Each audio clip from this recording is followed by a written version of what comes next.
Additionally, Beijing is recalling its own envoy from Vilnius in a stark illustration of the strength of feeling on the issue.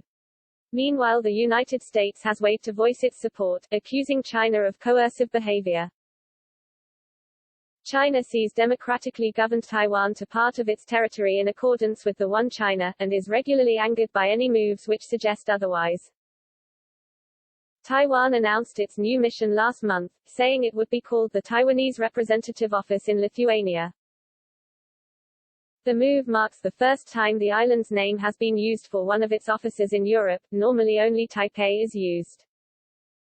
For example, Taiwan took part in the Tokyo 2020 Olympics under the name of Chinese Taipei.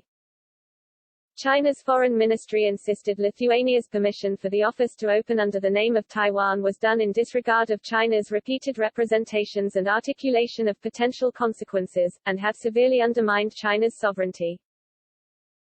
A statement explained, the Chinese government expresses its categorical opposition to this move.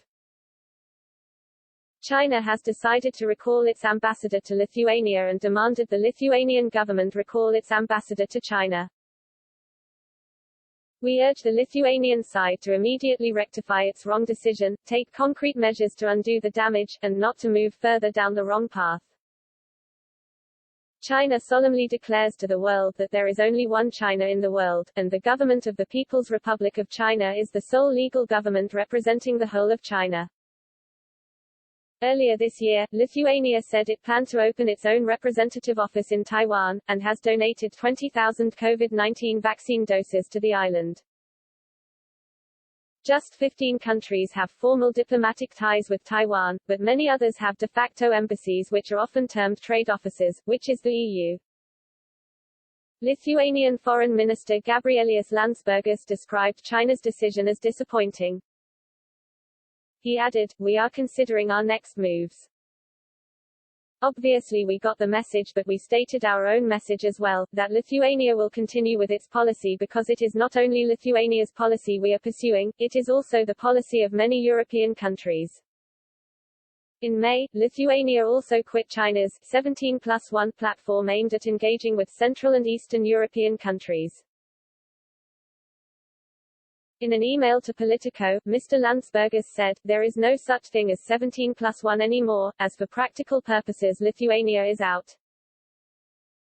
From our perspective, it is high time for the EU to move from a dividing 16+1 format to a more uniting and therefore much more efficient 27+1. The EU is strongest when all 27 member states act together along with EU institutions." U.S. State Department spokesman Ned Price told a regular news briefing the United States supported European partners and allies in developing relations with Taiwan and resisting what he terms China's coercive behavior. He added, "We do stand in solidarity with our NATO ally Lithuania and we condemn the PRC's recent retaliatory actions.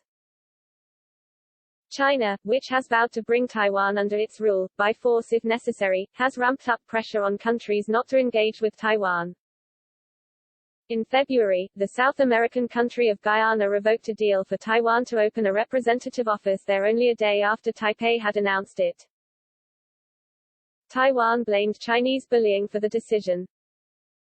Tensions also spiked with the U.S. last year after visits by several high-ranking government officials, including former Secretary of Health and Human Services Alex Azar and Keith Krach, Under Secretary of State for Economic Growth, Energy, and the Environment.